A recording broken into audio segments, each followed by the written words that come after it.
श्री स्वामी समर्थ. म्हणजे त्या 15 जून 2026 सोमवार दिवशी सोमवती अमावास्या आलेली आहे.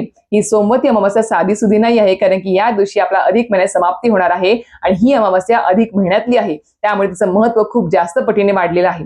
आता संपूर्ण अधिक महिन्यामध्ये आपल्याला माहिती होतं की पुण्यकर्म करायचं होतं, दान धर्म करायचा होता.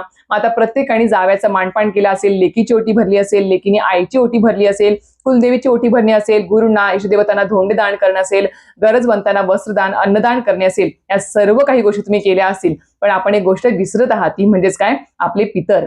हो, ज्यांच्यापासून आपला वंशच चालू आहे, नक्कीच त्या पितरांचं स्मरण देखील या अधिक महिन्यात होणं खूप गरजेचं आहे. जर तुम्ही आतापर्यंत या संपूर्ण अधिक महिन्यात पितरांसाठी काही दान धर्म किंवा काही गोष्टी महत्वपूर्ण केल्या नसतील, तर नक्कीच अजून एक संधी आहे, ती म्हणजेच काय, येत्या सोमवती अमावास्येला 15 जूनला किंवा 14 जूनला सुद्धा ही तिथी चालू आहे. त्यामुळे 14 आणि 15 जूनला तुम्ही आपल्या पितरांसाठी काही गोष्टी करायच्या आहेत, सोबत एक वस्तू देखील दान करायची आहे, जेणेकरून अधिक मासातील हे दानाचं पुण्य देखील तुम्हाला प्राप्त होईल. अधिकम अधिकस्य.